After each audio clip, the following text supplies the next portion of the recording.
So how do you know? How do you really know when you've heard the call? Hmm. I mean, not just a fleeting idea, but that genuine whisper of your purpose, your true destiny. Yeah. That fundamental question is what we're tackling today, using a roadmap that's sort of disguised as a story about a boy who dared to trade comfort for a dream. We are diving deep into Paulo Coelho's hugely acclaimed novel, The Alchemist. Right. This book is a source of wisdom for millions of people. Critics often call it a bedrock of philosophy about following one's heart. It's more than just a book, it's a fable. It teaches us how to read the signs the universe is sending our way. Exactly. And our mission for this deep dive is to take that journey, Santiago the Shepherd's journey, and just distill the key concepts, things like omens, the language of the world, and that beautiful idea of the personal legend. So that you can look at your own path, your own choices, with a bit of new clarity. We're going beyond just a summary here. We want to analyze the mechanics of destiny. It's the ultimate guide, really, to overcoming inertia and listening to the universe's conspiracy on your behalf. So let's start at the beginning. Okay, so we meet Santiago in Andalusia in Spain. And what's crucial is that he's not a shepherd because he had to be. No, not at all. He chose it. The sources are really clear. He was in seminary until he was 16, but he rejected that path of stability his parents wanted for him. He wanted to see the world. He wanted to know the world, yeah. He convinced his father to give him the money to buy a flock. So he chose this radical freedom of travel over the comfort of tradition. And that decision right there, it immediately sets him apart. He's already operating on the fringes of what's expected of him. And this openness makes him receptive to the call when it comes. Yeah. And that call arrives in, well, the most classic way possible. A dream. A recurring dream, yeah. Of finding a hidden treasure near the Egyptian pyramids. So he seeks out a gypsy woman in Tarifa. She interprets the dream, confirms the treasure, but she wants a 1/10 fee if he actually finds it. Which is a transaction built entirely on faith. That's the first little test right there. Right. But the universe doesn't just, leave him to a fortune teller. No. This is where the real mentorship begins. Santiago meets Melchizedek, this mysterious old man who claims to be the king of Salem. And he appears just as Santiago is questioning everything. He's about to give up. It's a brilliant moment. The mentor shows up precisely when the student is about to retreat. And the king's teachings, they're the philosophical core of the entire book. He defines the personal legend as simply what you have always wanted to accomplish. It's something everyone knows when they're young. It's intuitive. It's not some grand, impossible thing. And if the personal legend is the mission, then what he calls the world's greatest lie is the main obstacle. Which is the idea that at a certain point, we lose control of our lives and everything just becomes, fate. The king is telling him to reject that, to reject resignation and take back control. And he backs it up with this massive cosmic guarantee. When you want something, all the universe conspires in helping you to achieve it. I love that line. It's this idea that your internal desire is actually supported by external forces. And that conspiracy, it starts subtly. Melchizedek talks about the principle of favorability. Or beginner's luck. Beginner's luck, exactly. Life gives you an early win, You sell your flock for a good price, you meet the person you need to. It's a small taste of success designed to whet your appetite and encourage you. Because the tests are coming. Oh, they are. And boy, do they come. Santiago sells his flock, takes his gold, and goes to Tangier. And that principle of favorability is just gone. Immediately revoked. He meets a young man who speaks Spanish, seems like an ally, and he trusts him, lets his guard down for a second, and in that moment of distraction, the guide steals all of his money. Every last coin. Yeah. It's a gut punch. Total betrayal. Left broke in a new country where you don't even speak the language. Right. If the universe is conspiring to help you, why would it let that happen? It's the first major hurdle. But instead of despairing, which would be totally justified, he starts to work. He takes a menial job with a crystal merchant. And this decision to not seek pity but to seek work, that's the first real act of perseverance. And the crystal merchant is the perfect foil for Santiago, isn't he? He really is. He's been running his shop for 30 years in this declining area. He's comfortable. He's resigned to his fate. But Santiago, who is still chasing that whisper of his dream, brings immediate innovation. He suggests simple things. Super simple. Like, let's build a display case outside. Let's sell tea in the crystal glasses. The merchant is so hesitant. He's afraid of change, of risk. But he lets the boy do it. And sales just skyrocket. It's as if time had turned back to the old days. So what Santiago is learning here, without even knowing it, is how to read omens in the language of just everyday interaction. He realizes the true language he's using isn't Arabic. It's the language without words. Exactly, which the book defines as enthusiasm of things accomplished with love and purpose. And that's a huge realization for you, the listener. When you bring that genuine enthusiasm to even a small task, the world responds. You're speaking the language of the soul of the world.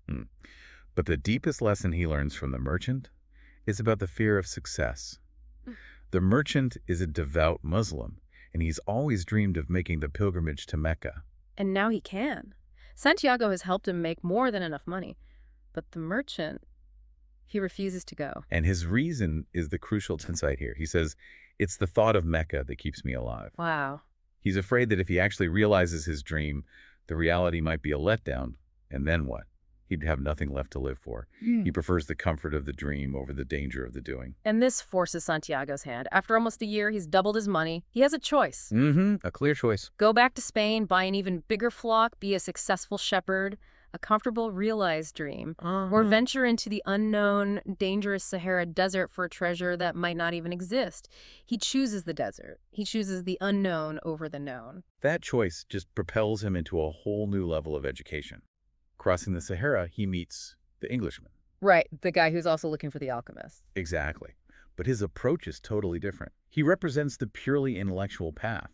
He's buried in these huge, complex books, trying to find the secrets of alchemy through knowledge alone. While Santiago is learning it by, watching the camels and observing the desert, it's theory versus intuition. It is. And this is where the boy starts to grasp the soul of the world. This idea that everything, mineral, animal, thought, is all a manifestation of one thing only. And if he can connect to that unity, he can understand the universal language. He realizes the masterwork, turning lead into gold, is just a metaphor for transforming yourself. And then, at the oasis, the intellectual quest gets balanced by the emotional one. He meets Fatima. Their meeting it's just pure destiny, right? No complex conversation needed.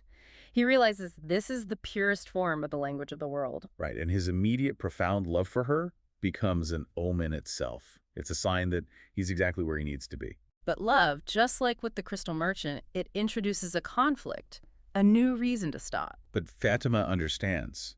She encourages him to leave, promising she'll wait. She knows true love respects destiny. It's a huge test of commitment. Choosing your path, even if it means leaving what you love. And it is here that the real teacher finally emerges. The alchemist. He takes Santiago under his wing, and he focuses on the final, most important lessons. The first is about suffering. The alchemist teaches him that the heart is naturally afraid of suffering.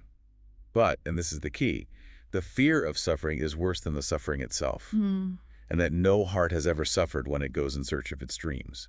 The suffering you imagine is always worse than what you actually go through. And this is where it gets really interesting, because the alchemist warns him about the ultimate test. Yeah, he says that right before a dream is realized, the soul of the world tests your commitment severely. That moment of doubt, that temptation to quit, happens just when the palm trees have appeared on the horizon. You're so close. And that test is immediate and life-threatening. They're captured by a warring tribe. And the alchemist, to save them, bets the tribal chief that the boy can turn himself into the wind. An impossible demand. Totally impossible. It's designed to push Santiago past every limit of fear. He has to put everything he's learned into practice right there, in front of armed men. He has to talk to the desert, the wind, the sun. And finally, to the hand that wrote all. And he does it.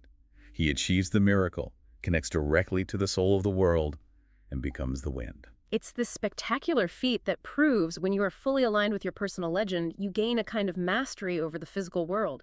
He saves their lives. After that, the alchemist leaves him, but not before two final lessons.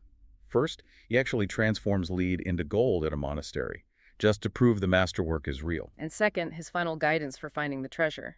Be aware of the place where you were brought to tears. That's where I am, and that's where your treasure is. So Santiago continues alone. He gets to the pyramids, falls to his knees where he weeps with gratitude, and starts to dig, just like his heart told him to. And this leads to the most important and agonizing irony in the whole story. That's brilliant. He digs all night, finds nothing, and then he's robbed and beaten by refugees. And just as the leader of the thieves is about to leave, he scoffs at Santiago. and recounts a dream he had, a recurring dream. Of finding treasure hidden at a ruined church in Spain, with a sycamore tree growing inside it. The exact place where Santiago started. Full circle. Right. And Santiago, battered and bruised, finally understands the whole journey. The robbery, the merchant, Fatima, the alchemist. It was all the required path. If he had just been told the treasure was in Spain, he would have dug it up and just stayed a shepherd. He would have missed everything. The journey was the real treasure. The genius of the book's structure is that it teaches you the treasure is never just the gold. Right. It's the person you had to become, the knowledge you had to get, and the love you had to earn to find it. And the resolution confirms this. He goes back to the old church in Andalusia, finds the chest of gold and jewels right there under the sycamore tree. But the book doesn't end with him counting the gold, does it? No. It ends with him using the wind, the levanter, blowing from Africa, the very force he learned to command to send a kiss to Fatima. It's the synthesis of everything. His knowledge, his love, and his destiny, all connected through that universal language. So what does this all mean for you? The core lessons we can distill from this are, I think, highly actionable. First, understand that the universe is, well, literally conspiring to help you. You just need to learn how to listen. And second, recognize that the biggest danger isn't failure. It's the fear of success, the fear of losing the dream by actually realizing it, just like the crystal merchant. And finally, remember the concept of omens. Every seemingly random thing, an interaction, a detour, an obstacle, these are all clues from the soul of the world. You have to train your intuition to read them. Building on that, let's leave you with the alchemist's really profound thought from the story of the centurion. He says, no matter what he does, every person on earth plays a central role in the history of the world. And normally he doesn't know it. Your story, your choices, your dreams, they're universally significant, even when they feel small and personal. So that challenges you to consider, what seemingly insignificant omen did you see today? A chance meeting, a moment of frustration, a sudden pull towards something new. What if that's actually the universe making sure you reach your personal legend? What crucial step on your long journey are you confusing for just a detour? We hope this deep dive encourages you to listen closely to your heart, because that is where the truth and the treasure is always found.